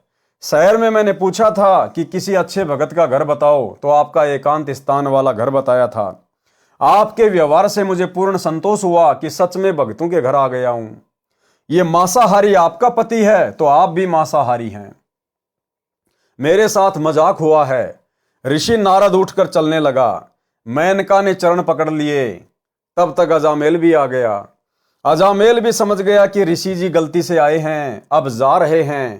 पूर्व के भक्ति संस्कार के कारण ऋषि जी के दोनों ने चरण पकड़ लिए और कहा कि हमारे घर से ऋषि भूखा जाएगा तो हमारा नरक में वास होगा। ये भाई और बहनों ज्ञान आधारित बातें हैं। अगर आपके घर से कोई भूखा चला जाए आपके दुर्व्यवहार के कारण, देखो एक तो व्यक्ति ऐसा है जिसको भूख नहीं है और वो यदि बिना खाना खाए आपके घर से चला जाता है तो उसमें आपको दोष नहीं है। आपने तो पूछा था लेकिन उसको भूख नहीं थी, इच्छा नहीं थी, तो कोई बात नहीं। एक आपके गलत व्यवहार के कारण यदि आपके घर से कोई भूखा चला जाता है तो भाई फिर उस आत्मा से गंदी आत्मा फिर और कोई नहीं होती। और भाई और बहनों, दुर्भाग्य सतलोक आश्रम मैनेजमेंट हरियाणा का, गुरुदेव के कलयुगी परिवार का, इन कोऑर्डिनेटरों का, इन लोगों ने साध संगतियां रुकवा के कितनी बड़ी आफत मोल ली है। साध संगतियां यानी सतगुरु रामपाल जी परमेश्वर जी का सच्चा मार्ग, जहां पर आत्माएं अपने गुरु को परमात्मा मानकर भोग लगाती हैं, मर्यादा में रहकर भक्ति करती हैं, पूरी पूरी रात ज्ञान आधार से चर्चा करती हैं, सतगुरु की महिमा का गुणगान करती हैं। और ऐसी जगहों पर ये सतलोक आश्रम मैनेजमेंट हरियाणा वाले, ये कोऑर्डिनेटर, ये लोग आकर उन आत्माओं के साथ मारपीट करते हैं, उनकी साध संगतियां रुकवाते हैं, भंडारे रुकवा रहे हैं। दिल्ली में तो भाई और बहनों इन्होंने पुलिस वालों को शराब पिलाकर और सत्सेवक भाई बहनों के साथ भयंकर तरीके से मारपीट करवाई। किसी को भंडारा भी नहीं करने दिया। गुरुजी की भोग की आरती के बीच में इन्होंने भक्तों को मारना पीटना शुरू कर दिया। बेचारे भगत रातों रात वहां से निकले। कुछ एक को ये थाने में ले गए, जबरदस्ती मार पिटाई करी। सोचिए भाई और बहनों, इन दुष्टों के साथ में जो अपने आप को भगत भी कहते हैं, इनके साथ में आने वाले समय में क्या बनेगी? तो ये भक्ति नियम है, भक्ति विधान है। पूर्व के भक्ति संस्कार के कारण ऋषि जी के दोनों ने चरण पकड़ लिए और कहा कि हमारे घर से ऋषि भूखा जाएगा तो हमारा नरक में वास होगा। ऋषि जी, आपको हमें मारकर हमारे शव के ऊपर पैर रखकर जाना होगा। नारद जी ने कहा कि आप तो अपराधी हैं, तुम्हारा दर्शन भी अशुभ है। अजामेल ने कहा कि हे स्वामी जी, आप तो पतितों का उद्धार करने वाले हो, हम पतितों का उद्धार करें, हमें कुछ ज्ञान सुनाओ, हम आपको कुछ खाए बिना नहीं जाने देंगे। नारद जी ने सोचा कि कहीं ये मलेच्छ यही काम तमाम ना कर दें, यानी मार ना दें। ये तो बेरहम होते हैं। बड़ी संकट में जान आ गई। कुछ विचार करके नारद जी ने कहा कि यदि कुछ खिलाना चाहते हो तो प्रतिज्ञा लो कि कभी जीव हिंसा नहीं करेंगे, मांस शराब का सेवन नहीं करेंगे। दोनों ने एक सुर में हां कर दी।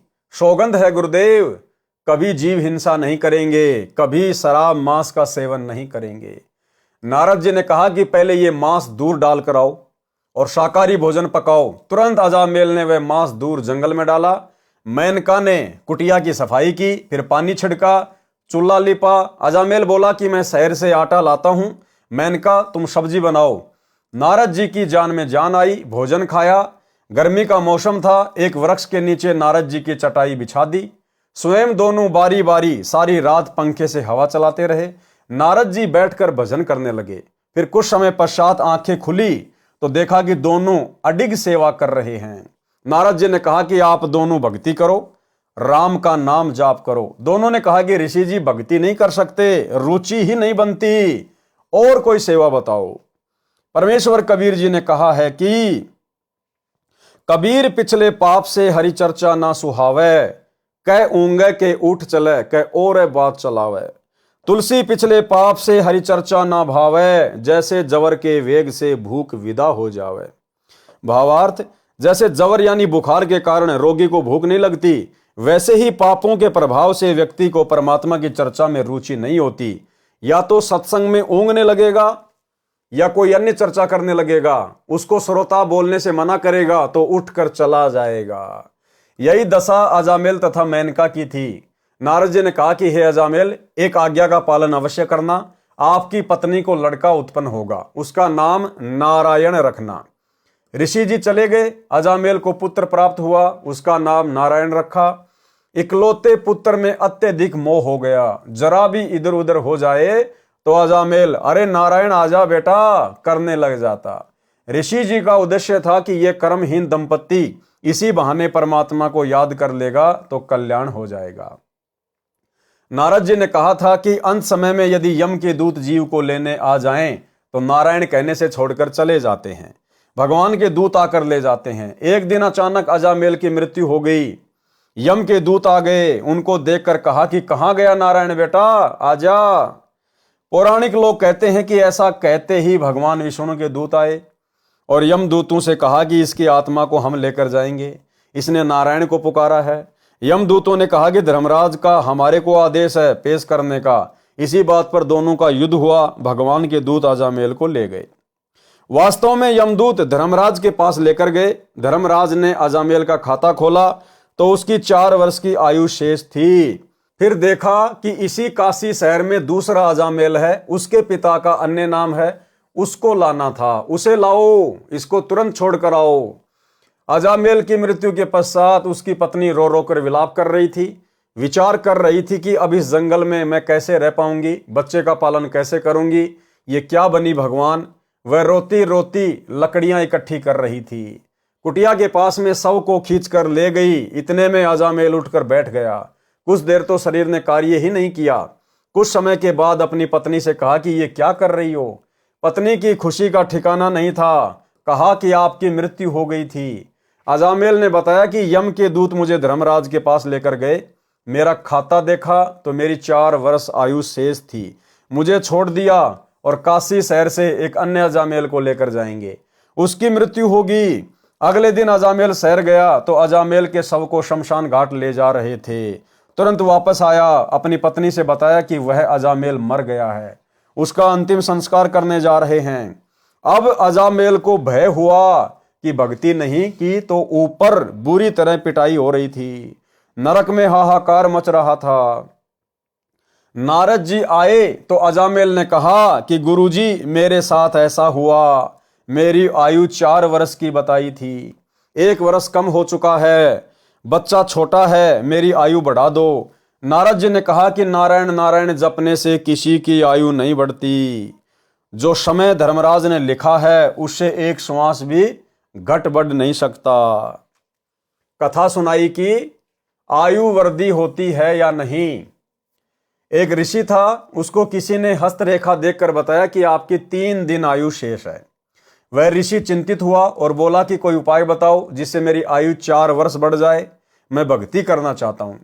ऋषि को उस ज्योतिष शास्त्री ने बताया कि आप तो अच्छे उद्देश्य के लिए आयु वृद्धि चाह रहे हो, चलो प्रजापति ब्रह्मा जी के पास चलते हैं, वे जीवों की उत्पत्ति करता है। ब्रह्मा जी के पास गए और उद्देश्य बताया तो ब्रह्मा जी ने कहा कि मैं तो उत्पत्ति तो कर सकता हूं, आयु की वृद्धि का अधिकार मेरे पास नहीं है। फिर सोचा कि विष्णु जी के पास चलते हैं। ऋषि जी का उद्देश्य अच्छा है। तीनों विमान में बैठकर विष्णु जी के पास गए, जो ब्रह्मा जी थे वो भी साथ हो लिए। मकसद बताया तो विष्णु जी ने कहा कि यह काम तो शंकर जी का है, वह श्रृंगार करते हैं, उन्हीं से प्रार्थना की जाए। ऋषि जी का जीवन वृद्धि का उद्देश्य भक्ति के लिए अच्छा है। विष्णु जी ब्रह्मा जी तथा वे दोनों सब शंकर जी के पास गए, उनको उद्देश्य बताया तो शंकर जी ने कहा कि ऋषि जी का उद्देश्य तो बहुत अच्छा है, परंतु मेरे को तो आदेश धर्मराज से आता है, उन्हीं की मृत्यु का आदेश यमदूतों भूतों को करता हूं, चलो धर्मराज के पास चलते हैं। उस दिन उस ऋषि जी की मृत्यु का दिन था। तीनों ब्रह्मा विष्णु शिव देवता तथा ऋषि और ज्योतिष शास्त्री मिलकर धर्मराज के कार्यालय में गए तथा ऋषि की आयु वृद्धि के लिए कहा तथा उद्देश्य बताया कि यह केवल भक्ति के लिए आयु वृद्धि चाहता है। धर्मराज ने उस ऋषि का खाता यानी अकाउंट खोला तो उसमें उसी दिन उसी समय मृत्यु लिखी थी। उस ऋषि की तुरंत मृत्यु हो गई। तीनों देवता धर्मराज से नाराज हो गए, कहा कि आपने हमारी इज्जत नहीं रखी, आपने ये अच्छा नहीं किया। धर्मराज ने वह लेख दिखाया जो उस ऋषि की मृत्यु के विषय में था। उसमें लिखा था कि ऋषि जी की मृत्यु धर्मराज के दरबार में ब्रह्मा विष्णु शिव तथा ज्योतिष शास्त्री की उपस्थिति में दिन के इतने बीत जाने पर हो। आप जी ने तो मेरा कार्य आसान कर दिया। ये लेख मैं नहीं लिखता, ये तो विधाता की ओर से अपने आप लिखे आते हैं। यदि आप आयु बढ़वाना चाहते हैं तो अपनी आयु में से दान कर दो, तो मैं इसकी आयु बढ़ा सकता हूं। ये बात सुनकर सब चले गए। ये कथा सुनाकर नारद जी ने कहा कि इस बचे हुए समय में खूब नारायण नारायण कर ले।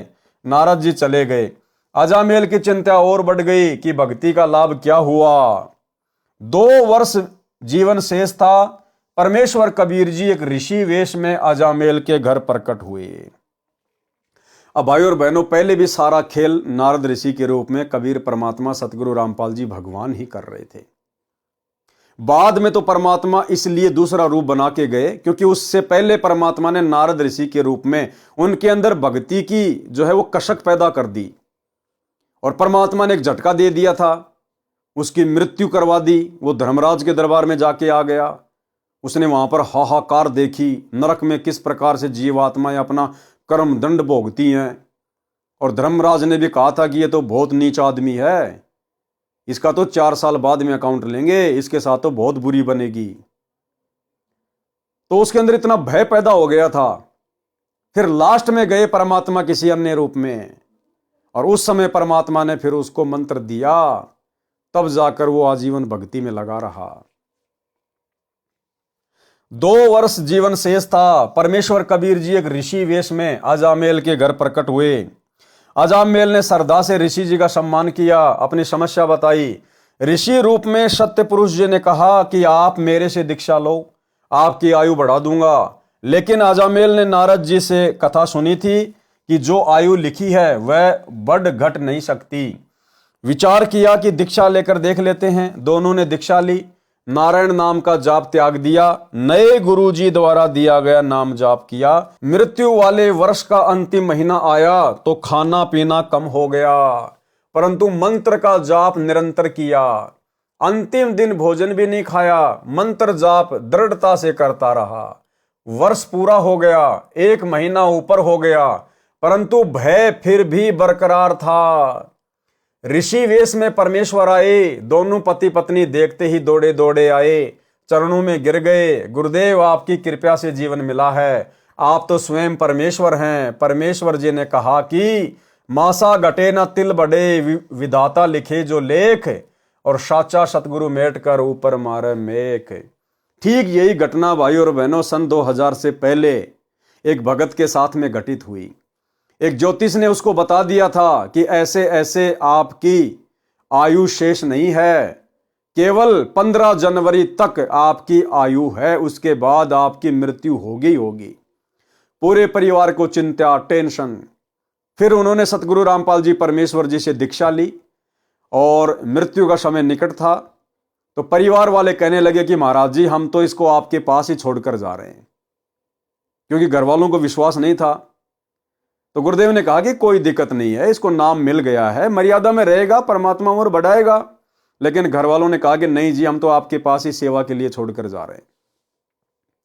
तो घर वाले उसको छोड़ के चले गए। मालिक ने कहा ठीक है भाई, सेवा कर ले। अब भाई और बहनों, जैसे ही वो 15 तारीख आती है, उस भगत को चिंता शुरू हो जाती है। उसने खाना पीना कम कर दिया। 15 जनवरी वाले दिन तो कुछ खाया भी नहीं, उदास मायूस। तो गुरुदेव ने कहा रे भाई कुछ खा ले पी ले, कुछ खाया नहीं पिया? उसने कहा जी खा लिया मैंने, पी लिया। मतलब गुरुदेव से वैसे उसने झूठ बोल दिया। लेकिन दूसरे भक्तों ने बताया जी इसने तो बिल्कुल कुछ भी नहीं खाया, बिल्कुल मायूस है, आज इसका वो मृत्यु वाला दिन है। तो गुरुदेव ने कहा कि बेटा चिंता मत कर, कुछ तो खा पी ले। तो गुरुदेव के कहने से थोड़ा बहुत उसने खाया पिया। वो 15 जनवरी का पूरा दिन निकल गया, पूरी रात निकल गई, 2 4 5 दिन भी बीत गए, 15 दिन बीत गए। तब गुरुदेव ने उसको कहा रे भैया अब तो टेंशन फ्री हो जा, देख 15 दिन ऊपर बीत गए, अभी तेरा बाल बाका नहीं हुआ। तब जाकर फिर उस भगत को शांति हुई। तो भाई और बहनों, ये उम्र कौन बढ़ा सकता है? अरे ब्रह्मा विष्णु महेश के कहने से धर्मराज ने भी 1 सेकंड के लिए उस लड़के की उम्र नहीं बढ़ाई और कहा कि भैया मेरे हाथ में कुछ नहीं है, ये तो ऊपर से मेरे पास में लेख आते हैं, मैं तो उसके अनुसार सारा कार्य करता हूं। तो धर्मराज के पन्नों में वो लेख कौन देता है? सभी जीवात्माओं के ये कर्मों का हिसाब कौन रखता है? परमेश्वर कबीर जी, सतगुरु रामपाल जी। और आज साक्षात ये परमात्मा धरती पे प्रकट है। गरीब जमजोरा जहां से डरे, मिटे कर्म के लेख, अदली असल कबीर है, कुल के सतगुरु एक। चित्रगुप्त के कागज फाड़ने वाला यही है एकमात्र परमात्मा धरती पे। तो ये छोटा सा सत्संग कैसे परमात्मा ने उस भगत की उम्र बढ़ाई, और ऐसे ऐसे ना जाने हजारों लाखों की परमात्मा ने उम्र बढ़ा रखी है। सुनिए, अब ऐसे ऐसे हमारे पास 1000 प्रमाण हैं।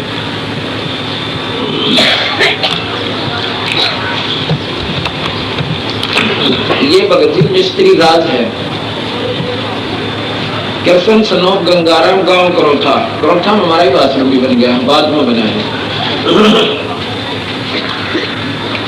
इसको इतना भयंकर रोग हो गया, इसने 6 मैं बोला भी बात सुनो, बंदी छोड़ भगवान की शरण में विधिवत लाओ उसको और नाम जो। और पहले उसने नाम लिया था, पर बीच में उसने अपना वो साधना छोड़ दी मारे वाली, और लग गया करने। फिर उसको कुछ तकलीफ होगी बाद में, तो मैं बोला उसको दोबारा तो उपदेश लेना पड़ेगा। वो दोनों इतनी फूट फूट कर रोने लगी, वो लड़का भी रोने लग गया छोटा सा। जो बोले जी छोरा, जो बोला विक्रम तक मेरा पिताजी मरेगा और मन करनी में सब उठानी पड़ेगी माई को, एक गोली की खाते। जो कहेगा जी मारा भी कर्जा बैठ गया, कितना बुरी तरह रोया, हम दोनों के दोनों घर पे। मैं बोला भी उसको लाओ यहाँ पे, और अपना दिल रखने खातिर मैंने उनको भाई साथ कामना अपने कबीर भगवान के आधार पर दी कि वे चिंता ना करें, ये नहीं मरेगा। पर न्यों को दिल डटे, न्यों कहते हैं, मैंने उसको खूब कहा फिर नहीं मरेगा, तू चिंता ना करे, मेरे पे लिखवा ले जाए, यूं मर जाते। मैंने यहाँ तक कह दिया, पर कोई ना बेटा मेरा। न्यों बोली जी आपके साथ है छोड़ना कि 15 जनवरी 1999 3 हाथ रेखाएं देखने वालों ने दर्दी के 15 जनवरी के बाद ऐसा जीवन नहीं है। अब हम उन हाथ देखने गड़ा पक्का माने, उसने जो कह दिया फाइनल है। और 3 ने कह दिया, एक ने भी कोई ना, फिर गुंजाइश भी नहीं रहती, बात भी सच्ची से। पर कबीर साहब के अंदर वो शक्ति है, कर्म की रेख न बदल दे। जब आत्मा तो इसके तरनाम रो आदमी पड़े करे, लल्लो पत्तो करनी है कि कोई ना सुने। अब वो तो था उनका, उसने नाम दोबारा लिया, अनु बोली जी आप इसमें साक्षर आए। ये 3 जनवरी की बात से, तो बोले 15 जनवरी लास्ट लिख रखी है, ये सेवा कर देगा आपके पास, कहा जाए भाई देखी जाएगी। उसने नाम ले लिया, हमारे साथ रहने लगे। जब आगे 14 जनवरी रोटी खानी छोड़ दी, खावत पहले भी सी था बेचारा, इतनी बुरी पीड़ा है इसलिए यहाँ पर गले में और सारे शरीर में कांपड़ लगे। 14 जनवरी जब आई रोटी खानी छोड़ दी, वो बोला भाई कृष्ण खाना खा लिया? अब जी खा लिया। मतलब ऐसे बोला, वो तो जिसका सत्संग चल रहा था उन्होंने बोला जी भोजन नहीं खा, भगत जी न्यों का उठ का आया थाली पर, और बाद जिसका दिन कर रखा मरने का, किसी रोटी खाई नहीं। बात भी सच्ची है। देखो जिसका ना बीता वो तो कुछ भी कह दो, पर जिसकी रस्म आंसू होगी नहीं कहानी, तो सीने आ जाएंगे। मैं बोला भाई तो मेरे कह दी आधी रोटी खा ले। मुश्किल से उसने 15 मिनट बाद टूक अंदर गया उसके बोला सेब खा ले। बोला तुम मना से नहीं लाए। अच्छा भाई 15 जनवरी आ गई, चाय भी नहीं पिया। 15 जनवरी आ गई, उस दिन हम वही थे, मध्य का दिन था। वह 15 भी पूरी होगी, मतलब फिर 16 भी पूरी होगी, 17 भी चली थी, 18 तारीख ने बोला जी भी नहीं मरता मैं नो करके है। मैं क्यों ही लिखे होता है? बोला जी बस ये भी नहीं मरता। 15 तारीख थी मेरी, ईद उसने देख लिया। दूसरी 15 जनवरी की आश्रम में काम करे, नो करो जी सर, कोई तकलीफ नहीं। उसके बाद कौन सतगुरुदेव ये सेवा करते हैं, फोटो उतर है इसका, आत्मा जो सूट ले रहा है क्रिया करनी ले रहा है, ये वहां क्रोध आश्रम में सेवा कर रहा है। बोल सतगुरुदेव। तो इस प्रकार ये पूर्ण परमात्मा है, अनंत कोटि ब्रह्मांड के भगवान से। तो भाई और बहनों, विश्वास हो जाना चाहिए, धरती पे साक्षात परमात्मा प्रकट है, और जब तक ये परमात्मा प्रकट है तभी तक मोक्ष का चांस है। और जिस दिन ये चले जाएंगे उसके बाद में केवल भक्ति चलेगी, सतयुग जैसा माहौल हो जाएगा। लेकिन मोक्ष की उम्मीद मत करना। फिर मासा घटे ना तिल बढ़े, विदना लिखे जो लेख, साचा सतगुरु मेट कर ऊपर मारे मेख। अब आपकी आयु के लेख मिटाकर कील गाड़ दी है, परमात्मा ने कहा ऋषि रूप में अजामेल को। अब आपकी आयु के लेख मिटाकर कील गाड़ दी है, जब मैं चाहूंगा तब तेरी मृत्यु होगी। दोनों मिलकर भक्ति करो, अपने पुत्र को भी उपदेश दिलाओ। पुत्र को उपदेश दिलाया, भक्ति करके मोक्ष के अधिकारी हुए। वाणी नंबर 39 का सारांश यह है कि सदना ने बकरे के मुख से सुने उपदेश प्रवचन से गुरु बनाकर राम नाम का अमृत पिया, भक्ति की, और अजामेल का मोक्ष भी तब हुआ जब वह पूर्ण परमात्मा के प्रति समर्पित हुआ। वाणी नंबर 40, गरीब नाम जलंधर कू लिया, पारा ऋषि परवान, धन सतगुरु दाता धनी, दई बंदगी दान। भावार्थ, जलंधर नाथ तथा ऋषि पारासर ने भी भक्ति की, उनको स्वर्ग स्थान ही मिला, परंतु मुझे पूर्ण सतगुरु मिले हैं जिन्होंने भक्ति बंदगी दान दी, यानी अपनी कृपा से स्वयं मेरे पास प्रकट होकर दीक्षा दी। आज भी भाई और बहनों, परमेश्वर स्वयं ही प्रकट होकर दीक्षा दे रहे हैं। वाणी नंबर 41, गरीब गगन मंडल में रहत है, अविनाशी आप अलेख, जुगन जुगन सत्संग है, धर धर खेले भेख। भावार्थ, जैसा कि ऋग्वेद मंडल नंबर 9 सूक्त 86 मंत्र 26-27, मंडल नंबर 9 सूक्त 82 मंत्र 1-2, मंडल नंबर 9 सूक्त 54 मंत्र 3, मंडल नंबर 9 सूक्त 96 मंत्र 16-20, मंडल नंबर 9 सूक्त 94 मंत्र 2, मंडल नंबर 9 सूक्त 95 मंत्र 1, मंडल नंबर 9 सूक्त 20 मंत्र 1 में कहा है कि परमेश्वर आकाश में सर्व लोकों के ऊपर के लोक में तीसरे भाग में विराजमान है। वहां से चलकर पृथ्वी पर आता है, वहां से चलकर पृथ्वी पे आता है। अपने रूप को सरल करके, यानी तेजोमय रूप को हल्का करके, अन्य वेश में हल्के तेज पुंज शरीर में पृथ्वी पर प्रकट होता है। अच्छी आत्माओं को यथार्थ आध्यात्मिक ज्ञान देने के लिए आता है। अपनी वाणी द्वारा ज्ञान बताकर भक्ति करने की प्रेरणा करता है, जैसे कि वर्तमान में कर रहे हैं गुरुदेव भगवान, सत्संग कर करके, वाणियां सुना सुना के। कवियों की तरह आचरण करता हुआ विचरण करता है, जैसे कि गांव गांव जाकर परमेश्वर ने कवियों की भांति गा गा कर, शब्द गा गा कर आदरणीय गरीबदास जी महाराज जी के सदग्रंथ साहिब को सुना सुना कर, जिन्होंने हमें ज्ञान में रंगा। कवियों की तरह आचरण करता हुआ विचरण करता है, अपनी महिमा के ज्ञान को कवित्व से, यानी दोहों शब्दों चौपाइयों के माध्यम से बोलता है। ये दोहे चौपाई शब्द इन्हीं के बनाए हुए हैं। 4 युगों में हम पुकारें, कूक कहा हम हेल रे, हीरे माणक मोती बरसें, ये जग चुगता ढेल रे। कवित्व से, यानी दोहों शब्दों चौपाइयों के माध्यम से बोलता है, जिस कारण से प्रसिद्ध कवि की उपाधि भी प्राप्त करता है। यही प्रमाण संत गरीबदास जी ने इस अमृतवाणी में दिया है कि परमेश्वर गगन मंडल यानी आकाश खंड सचखंड में रहता है। वह अविनाशी है, अलेख, जिसको सामान्य दृष्टि से नहीं देखा जा सकता। सामान्य व्यक्ति उनकी महिमा का उल्लेख नहीं कर सकता। अब देखो भाई और बहनों, क्या कह रहे हैं परमात्मा।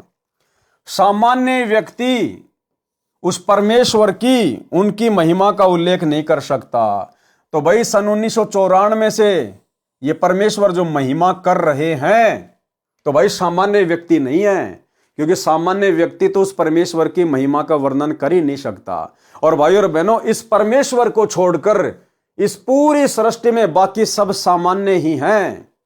आप और हम जीव तो हैं सामान्य, ब्रह्मा विष्णु महेश भी इस परमेश्वर के आगे सामान्य हैं, दुर्गा और काल भी सामान्य हैं, अक्षर पुरुष भी सामान्य हैं, शतलोक की आत्माएं भी सामान्य हैं, केवल पुरुष एक ही है, बाकी सब आत्मा हैं। और ये परमात्मा स्वयं ही भिन्न भिन्न रूप धारण करके अपनी महिमा स्वयं ही करता है, क्योंकि समर्थ की महिमा और कोई नहीं कर सकता। यानी सृष्टि रचना का ये ज्ञान, ऊपर के लोगों की जानकारी इस परमेश्वर के अलावा अन्य कोई नहीं दे सकता। इसलिए यहां पर कहा है कि सामान्य व्यक्ति उनकी महिमा का उल्लेख नहीं कर सकता। वह वहां से चलकर आता है। क्या कह रहे हैं? वो सतलोक से चलकर आता है, स्वयं ही अपनी महिमा भी वो स्वयं ही आके बताता है। वह वहां से चलकर आता है, प्रत्येक युग में प्रकट होता है, भिन्न भिन्न वेश बनाकर सत्संग करता है, जैसे वर्तमान में कर रहे हैं। यानी तत्व ज्ञान के प्रवचन सुनाता है। कबीर जी ने बताया है कि सतयुग में सत सुकृत कह टेरा, त्रेता नाम मुनिंदर मेरा, द्वापर में करुणा में कहाया, कलयुग नाम कबीर धराया। गरीब सत्य पुरुष कबीर है, चारों युग परवान, झूठे गुरुआ मर गए, हो गए भूत मशान। राग बिलावल का शब्द नंबर 25 पढ़े, भक्ति की अजब प्रेरणा है। तो भाई और बहनों, आज के वीडियो में हम केवल इतना ही लेंगे। कल रात्रि 8 बजे सभी भाई बहन फिर से दास के Facebook page Pawan Das is live के ऊपर लाइव जुड़िए। तब तक गुरुदेव भगवान हम सबको आज्ञा दें, इजाजत दें, आशीर्वाद दें। बंदी छोड़ सतगुरु रामपाल जी भगवान की जय हो।